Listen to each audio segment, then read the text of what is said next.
ओम श्री कुलदेवताय नमो नमः। श्री स्वामी समर्थ। नमस्कार, मी मंगल तुम्हा सर्वांचं नवीन एका व्हिडिओमध्ये अगदी मनापासून खूप खूप स्वागत करते। तर यावर्षी 3 तारखेला घटस्थापना झालेली आहे आणि बघता बघता नवमी आणि दशमी म्हणजे दसरा जवळ आलेला आहे। सध्या नवरात्री सुरू आहे, त्यामुळे सगळीकडे आनंदाचे मंगलमय वातावरण आहे। नवरात्रीच्या पहिल्या दिवशी अनेक जणांनी आपापल्या घरामध्ये घटस्थापना केलेली असेल।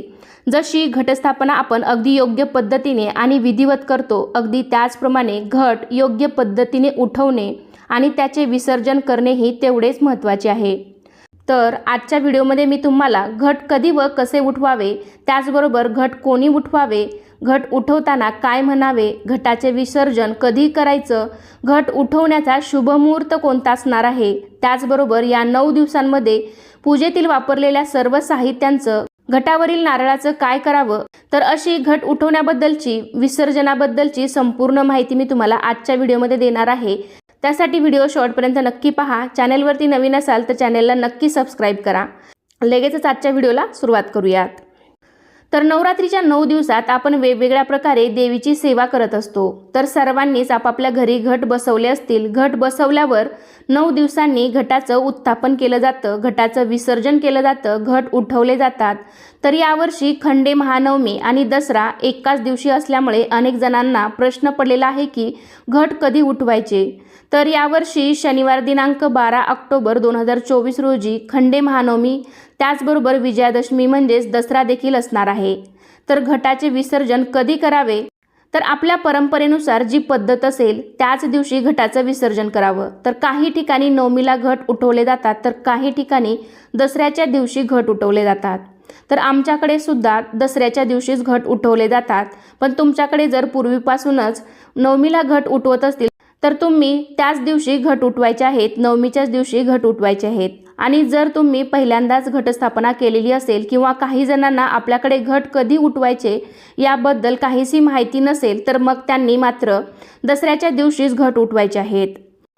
कारण यावर्षी कॅलेंडरनुसार शनिवारी 12 ऑक्टोबरला नवरात्र उत्सव पण आहे, त्यामुळे आपल्याला या दिवशी घट उठवायचे आहेत।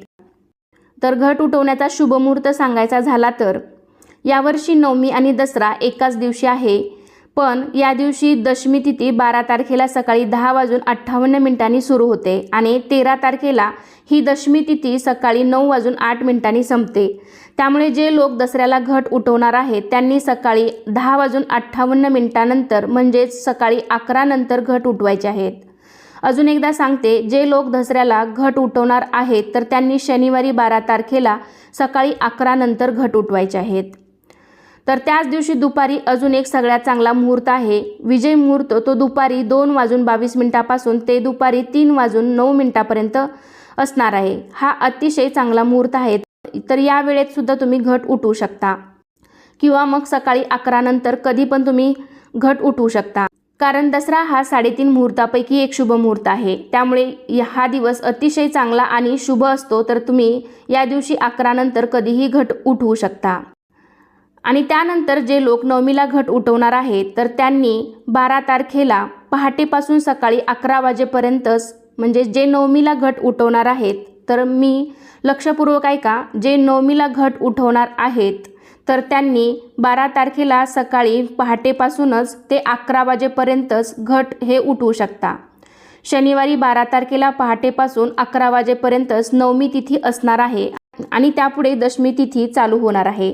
त्यामुळे नवमीला जे घट उठवत असतील तर त्यांनी 12 तारखेला 11च्याच आत घट हे उठवायचे आहेत आणि दसऱ्याला जे घट उठवणार आहेत तर त्यांनी 11च्या नंतर घट उठवायचे आहेत। तर अशा प्रकारे आपण घट उठवू शकतो। आणि जरी काही कारणास्तव वेळ थोडी पुढे मागे झाली तरी काही हरकत नाही।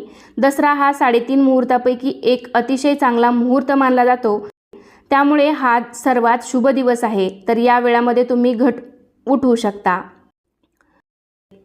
तर घट कोणी उठवावे, घट हे पुरुष मंडळींनी उठवायचे असतात। त्यासाठी तुम्ही 5, 7, 9 अशा पुरुषांना किंवा लहान मुले बोलावू शकता। घट उठवण्यासाठी 5 पुरुष किंवा लहान मुले आली तरीही चालतात। तर आपण ज्या दिवशी घट उठवणार आहोत तर त्या दिवशी सकाळी लवकर उठावे, स्वच्छ स्नान करून स्वच्छ कपडे परिधान करावे, आपली नित्य कामे उरकून घ्यावीत, देवपूजा पण आपल्याला याच दिवशी करायची आहे, कारण आपण 9 दिवस देवांना स्नान घातलेले नसतात, कारण देव घटी बसलेले असतात. त्यामुळे या दिवशी देवांना सुद्धा स्वच्छ स्नान घालून घ्यायचं आहे आणि त्यांची नवीन वस्त्रावरती ती स्थापना सुद्धा करायची आहे. आणि घट उठवण्यापूर्वी आपल्याला देवीची आणि घटाची पण पूजा करून घ्यायची आहे. देवीला आणि घटावरती हळदी कुंकू व्हायचं आहे, स्वतःला देखील हळदी कुंकू लावून घ्यायचं आहे. या दिवशीची माळ पण आपल्याला घटावरती चढवायची आहे. धूपदीप ओवाळायचा आहे. देवीचा आपल्याला मंत्र म्हणायचा आहे. तुम्ही साधा सोपा कोणताही देवीचा मंत्र म्हणू शकता. त्यामध्ये सर्व मंगल मांगल्य या देवी सर्व भूतेषु शक्ती रूपेण संस्थिता हा मंत्र म्हणू शकता, किंवा देवीचा 99 मंत्र आहे तो म्हणू शकता. तर हे सर्व झाल्यानंतर तुम्हाला जरी हे मंत्र येत नसतील तर तुम्ही फक्त देवीची आरती केली तरीही चालेल. तर आरती करण्यापूर्वी गणपतीची आरती आधी म्हणायची आहे, मग त्यानंतर तुम्ही देवीची दुर्गे दुर्गट भारी ही आरती म्हणू शकता. तर अशा प्रकारे सर्व पूजा करून घेतल्यानंतर आपल्याला या दिवशी महानैवेद्य दाखवायचा असतो. तर काही जण गोडाधोडाचा नैवेद्य बनवतात, तर बऱ्याच ठिकाणी पुरणपोळीचा नैवेद्य बनवतात. आमच्याकडे सुद्धा पुरणपोळीचाच नैवेद्य दाखवला जातो. काही ठिकाणी पुरणपोळीचा नैवेद्य दाखवायच्या आधी थोडंसं आधी दही भाताचा नैवेद्य सुद्धा दाखवतात. म्हणजे घटामध्ये थोडासा दही भात टाकतात गारवा म्हणून. तुमच्याकडे जर पद्धत असेल तर अवश्य करा, नसेल तर डायरेक्ट तुम्ही पुरणपोळीचा सुद्धा नैवेद्य दाखवू शकता.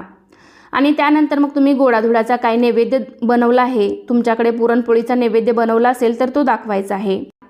त्यानंतर हात जोडून देवीला क्षमा प्रार्थना करायची आहे की हे देवी आई, मी 9 दिवस तुझी जमेल तशी मनोभावे सेवा केली आहे. माझ्याकडून व माझ्या परिवाराकडून काही चूकभूल झाली असेल तर आम्हाला मोठ्या मनाने माफ कर. आमची वेडीवाकडी भोळीभाबडी सेवा तू मान्य करून घे आणि तुझी कृपादृष्टी तुझा आशीर्वाद आमच्या कुटुंबावर नेहमी असू दे, अशी देवीला प्रार्थना करावी.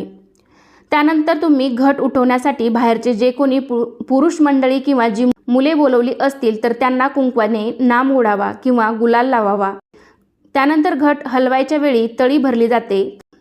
तर 5 पुरुषांनी मिळून तळी उचलायची असते. तर आमच्या भागामध्ये घट उचलायच्या आधी तळी भरतात. देवीच्या 5, 7, 9 अशा परड्या किंवा कोटंबा असतो, तर ते बोलून त्या परडीमध्ये पिठामिठाचा नैवेद्य भरला जातो.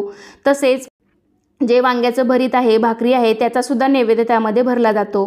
पुरणपोळीचा नैवेद्य त्या परडीमध्ये भरला जातो आणि मग आपल्या कुलदेवीचा गजर केला जातो. तर घटाच्या जवळच खाली एखादं नवीन वस्त्र टाकून त्यावरती 5, 7 परड्या किंवा मग तळी भरणी, तुमच्याकडे ज्या पद्धतीने तळी भरतात तर त्या प्रकारे तुम्ही तळी भरू शकता.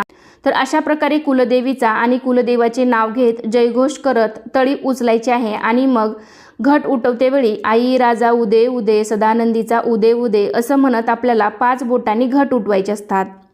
पुरुषांनी 5 बोटांनी घट उठवायचे, म्हणजे ते उगवलेलं धान्य उपटायचं आणि तिथेच देवाला व्हायचं असतं. घट उठल्यावरती घटावरचं नारळ उचलून लगेच फोडायचं आहे. जर तुमच्याकडे नारळ ठेवत असाल तर ते फोडायचं आहे, किंवा वेगळा कलश मांडलेला असतो तर तो काढायचा आहे. आणि घट उठवण्यासाठी आलेल्या पुरुषांना तुम्ही मग तो नारळ प्रसाद स्वरूपात खोबऱ्याचा एक तुकडा म्हणून तुम्ही त्यांना द्यायचा आहे. काही ठिकाणी हा नारळ वाढवला जातो, तर तुमच्याकडे जशी पद्धत आहे तशी त्याप्रमाणे करू शकता. किंवा मग काही जण पाण्यामध्ये सुद्धा हा नारळ विसर्जित करतात. त्यासोबतच घट उठवण्यासाठी आलेल्या पुरुषांना, मुलांना पान सुपारी सुद्धा दिली जाते. तर अशा प्रकारे घट उठवले जातात. तर आता हे घट विसर्जन कधी करायचे? घट तुम्ही नवमीला उठवले असतील किंवा दसऱ्याला जरी उठवले असतील तरीही आपल्याला त्या दिवशी तसेच ते घट ठेवायचे आहेत आणि दसऱ्याच्या दुसऱ्या दिवशी याचं विसर्जन आपल्याला करायचं आहे. कारण हे उपटलेलं धन आपल्याला घरातील देवांना व्हायचं असतं. दसऱ्याच्या दिवशी काही जण कानाच्या मागे लावतात, तसेच पुरुष मंडळी दसऱ्याच्या दिवशी हे धन आपल्या गांधी टोपीमध्ये लावून दसऱ्याच्या दिवशी सोने लुटायला जातात. अनेक स्त्रिया आपल्या केसांमध्ये माळतात आणि दसऱ्याच्या दिवशी हे धन आपल्या ग्रामदेवतेला पण वाहिले जाते. त्यामुळे आपल्याला दसऱ्याच्या दुसऱ्या दिवशी याचे योग्य पद्धतीने विसर्जन करायचे आहे. तर हे घट तुम्ही वाहत्या पाण्यामध्ये सुद्धा विसर्जित करू शकता किंवा मग तुमच्या शेतामध्ये सुद्धा हे तुम्ही टाकू शकता. हे धन विसर्जन करताना आपण 9 दिवसाचे जे काही निर्माल्य साठवलेलं असेल, घटावरच्या ज्या माळा असतात, फुलं असतात, जी काही पानं असतील, तर हे सर्व साहित्य आपण दसऱ्याच्या दुसऱ्या दिवशीच निर्माल्यामध्ये विसर्जन करायचं आहे. किंवा मग तुम्ही गावाकडे राहत असाल तर रानामध्ये किंवा शेतामध्ये विसर्जन करायचं आहे. तर अशा प्रकारे आजच्या व्हिडिओमध्ये मी तुम्हाला घट उठवण्याबद्दल संपूर्ण माहिती दिलेली आहे। तर अजूनही काही तुमच्या शंका असतील तर मला कमेंटद्वारे नक्की विचारू शकता। आणि हा व्हिडिओ तुम्हाला आवडला असेल तर व्हिडिओला लाईक करा, तुमच्या फ्रेंड फॅमिलीमध्ये शेअर करायला विसरू नका। तसेच चॅनलवरती नवीन असाल तर चॅनेलला सबस्क्राईब नक्की करा। सोबतच बेल घंटा आहे ती सुद्धा प्रेस करा, जेणेकरून जो काही नवीन व्हिडिओ अपलोड होईल त्याचे नोटिफिकेशन तुमच्या मोबाईल स्क्रीनवर डिस्प्ले होईल। चला तर पुन्हा भेटूया अशाच एका छानशा आणि माहितीपूर्ण व्हिडिओमध्ये। तोपर्यंत धन्यवाद। श्री स्वामी समर्थ।